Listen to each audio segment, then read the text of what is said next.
2006 तक इंसानों का यही मानना था कि इंसान के बाल सफ़ेद सिर्फ बुढ़ापे में ही होते हैं, लेकिन कुरान पाक ने 1400 साल पहले ही बता दिया था कि इंसान के बाल शॉक लगने से भी सफ़ेद हो सकते हैं। कुरान पाक की सूरह नंबर 17 सूरह मुज़म्मिल। फिर अगर तुम कुफ्र करोगे तो इस दिन से कैसे बचोगे जो बच्चों को बूढ़ा कर देगा। कुरान पाक में सूरज से रिलेटेड ये इन्फॉर्मेशन भी बहुत कमाल की है। सूरज में 92% हाइड्रोजन और 8% हीलियम होता है। पीरियोडिक टेबल में हाइड्रोजन का सिंबल H है जो अरबी में हाँ बनता है। कुरान में एक सूरत है जिसका नाम है सूरह शम्स। इस सूरह के नाम में शम्स का मतलब भी सूरज है। इस पूरी सूरह में 15 आयतें हैं और हर आयत हा लफ्ज़ पर ख़त्म होती है। ये कुरान की वाहिद ऐसी सूरत है जिसकी हर आयत हा लफ्ज़ पर ख़त्म होती है। ये सूरह कुरान की 91 सूरह है और आप हैरान होंगे कि सूरज भी यूनिवर्स के बनने के 91 मिलियन ईयर्स बाद ही बना था और ज़मीन और सूरज के दरमियान का कम तरीन फासला भी 91.4 बिलियन ऑयल्स है जो कि इस सूरह का नंबर है। यही नहीं, ज़मीन और सूरज के दरमियान का कवरेज डिस्टेंस 15 करोड़ किलोमीटर है और इस सूरह में टोटल आयात भी 15 ही हैं। इसी तरह सूरज के कोर का टेम्परेचर भी 15 मिलियन सेल्सियस है, बिल्कुल जितनी कि इस सूरह की टोटल आयात हैं। क्या कमाल है। जैसा कि आप जानते हैं कि इंसान की उंगलियों के फिंगरप्रिंट्स जिस्म का सबसे कॉम्प्लिकेटेड हिस्सा है। हर इंसान की उंगलियों के फिंगरप्रिंट्स डिफरेंट होते हैं। ये बात भी अल्लाह ताला ने कुरान पाक में ज़ाहिर की है। क्यों नहीं हम इस बात पर कादिर हैं कि इसकी उंगलियों के पोरे तक को ठीक कर दें। हम जो लोहा इस्तेमाल करते हैं दरअसल स्पेस से आया है।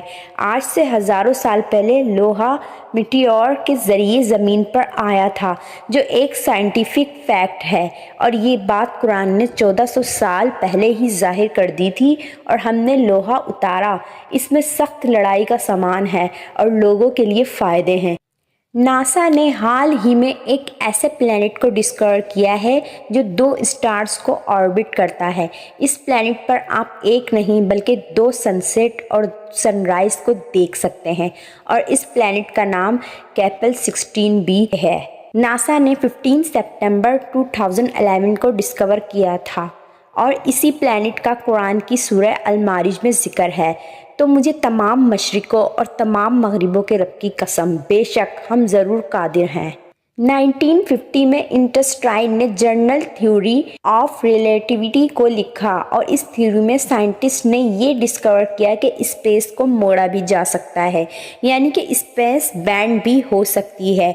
यही बात अल्लाह ताला ने सूरह अंबिया में बयान की है। याद करो जिस दिन हम आसमान को लपेटेंगे जैसे फरिश्ता नामा अमाल को लपेटता है, हम इसे दोबारा इसी तरह लौटा देंगे जिस तरह हमने इसे बनाया था। ये हमारे ऊपर एक वादा है, बेशक हम ज़रूर ये करने वाले हैं। क्या आपको पता है कि फीमेल स्पाइडर बच्चे पैदा होने के बाद मेल स्पाइडर्स को मारकर फेंक देती हैं और फिर कुछ वक्त बाद जब बच्चे बड़े होते हैं तो वो अपनी माँ को मारकर फेंक देते हैं। ये दुनिया का सबसे बुरा घर है। इसे भी कुरान पाक में बयान किया जाता है। जिन्होंने अल्लाह के सिवा और मददगार बना रखे हैं इनकी मिसाल मकड़ी की तरह है जिसने घर बनाया और बेशक सब घरों में कमज़ोर घर मकड़ी का घर होता है। क्या अच्छा होता अगर वो जानते।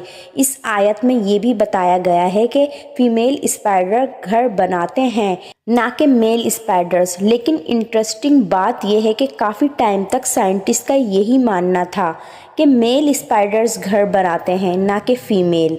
लेकिन आखिर हमेशा की तरह कुरान सच निकला और अब साइंटिस्ट भी कुरान से फुली एग्री करते हैं।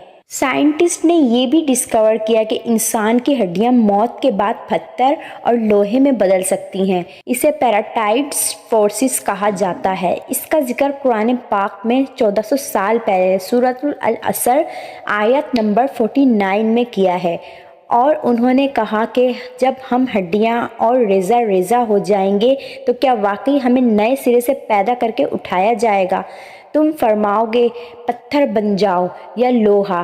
اس کے علاوہ یہ سیکریٹس بھی کمال کا ہے۔ جب ایسٹرونائٹ اسپیس میں جاتے ہیں تو اسپیس ان کی آنکھوں کے ویژن کو بلر کر دیتے ہیں اور وہ ڈیپتھس پرسیو نہیں کر پاتے۔ اسپیس کئی ایسٹرونائٹس کی آنکھوں کو افیکٹ کرتی ہے۔ قرآن پاک نے اس کا ذکر سورہ ہجر میں کیا ہے، اور اگر ہم ان کے لیے آسمان میں کوئی دروازہ کھول دیتے ہیں تاکہ دن کے وقت اس میں چڑھ جائیں، تب بھی وہ یہی کہتے ہیں کہ ہماری نگاہوں کو بند کر دیا گیا ہے۔ اسی طرح قرآن پاک میں اللہ تعالیٰ نے سورہ الانعام میں بیان کیا ہے، اور جسے اللہ ہدایت دینا چاہتا ہے تو اس کا سینہ اسلام کے لیے کھول دیتا ہے، اور جسے گمراہ کرنا چاہتا ہے اس کا سینہ تنگ، بہت ہی تنگ کر دیتا ہے، گویا کہ وہ زبردستی آسمان پر چڑھ رہا ہے۔ اسی طرح اللہ ایمان نہ لانے والوں پر عذاب مسلط کر دیتا ہے۔ اس آیت پر غور کرو، یہاں لکھا ہے اس کا سینہ تنگ، بہت ہی تنگ کر دیتا ہے، گویا کہ وہ زبردستی آسمان پر چڑھ رہا ہے۔ 1400 سال پہلے یہ کس کو پتا تھا کہ انسان آسمان پر چڑھتا ہے تو آکسیجن کم ہونے کی وجہ سے اس کا سینہ ٹائٹ ہو جاتا ہے۔ کیا آپ کو پتا ہے سمندر کی کور تک سن لائٹ نہیں پہنچتی؟ سن لائٹ سمندر میں 200 میٹر تک ہی پہنچ سکتی ہے۔ لیکن اگر یہ سچ ہے تو پھر سمندر کے ڈیپ میں جو جانور ہیں وہ آخر کیسے زندہ رہتے ہیں؟ اس کے بارے میں قرآن پاک میں اللہ کا فرمان ہے۔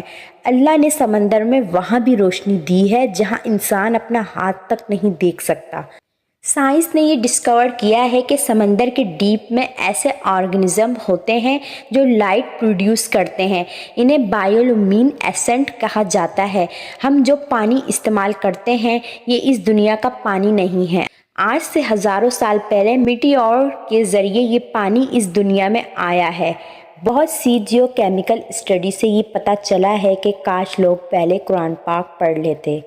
قرآن نے اسے بھی ریویل کیا ہے، اور ہم نے آسمان سے ایک اندازے کے ساتھ پانی اتارا، پھر اسے زمین میں ٹھہرایا، اور بے شک ہم اسے لے جانے پر بھی قادر ہیں۔ یہ ہے روسیٹ نیبولا، جسے 17 سینچری میں برٹش ایسٹرونامر جان فلمسٹی نے ڈسکور کیا تھا۔ یہ نیبولا بھی اللہ تعالیٰ نے قرآن پاک میں ظاہر کیا ہے۔ پھر جب آسمان پھٹ جائے گا تو گلاب کے پھول جیسا سرخ ہو جائے گا، جیسے سرخ چمڑا۔ انسانوں اور جانوروں کے جسم میں کروموسومز کی تعداد بھی اللہ تعالیٰ نے قرآن میں بیان کی ہے۔ قرآن کی سورہ زلزالہ میں لفظ انسان سے پہلے 46 لیٹرز آتے ہیں۔ آپ جان کر حیران ہو جاؤ گے، انسانی جسم میں بھی کروموسومز کی تعداد 46 ہوتی ہے۔ اسی طرح اس سورہ میں لفظ بندر سے پہلے 48 لیٹرز آتے ہیں۔ بندر کے جسم میں کروموسومز بھی 48 ہوتے ہیں۔ اس سورہ میں شہد کی مکھی سے پہلے 16 لیٹر آتے ہیں۔ شہد کی مکھی کے جسم میں بھی کروموسومز کی تعداد 16 ہوتی ہے۔ اس سورہ میں لفظ گھوڑے سے پہلے 64 لیٹرز آتے ہیں۔ گھوڑے کے جسم میں بھی کروموسومز 64 ہوتے ہیں۔ اس سورہ میں لفظ اونٹ سے پہلے 74 لیٹرز آتے ہیں۔ اونٹ کے جسم میں بھی کروموسومز کی تعداد 74 ہے۔ اللہ تعالیٰ نے قرآن پاک میں فرمایا ہے، بے شک آسمانوں اور زمین کی پیدائش اور رات اور دن کی باہم تبدیلی میں عقل مندوں کے لیے نشانیاں ہیں۔ دنیا میں کوئی ایسی کتاب نہیں جس کے ہر جملے میں اتنے راز چھپے ہوں۔ آج سے 1400 سال پہلے کسی انسان کے لیے ایسی کتاب لکھنا تو امپاسبل تھا۔ تب تو انسان کے پاس کوئی خاص ٹیکنالوجی بھی نہیں تھی۔ یہ سب وہی بتا سکتا ہے جس نے یہ سب کریٹ کیا ہے۔ بے شک یہ کتاب میرے رب کی طرف سے اتاری گئی ہے۔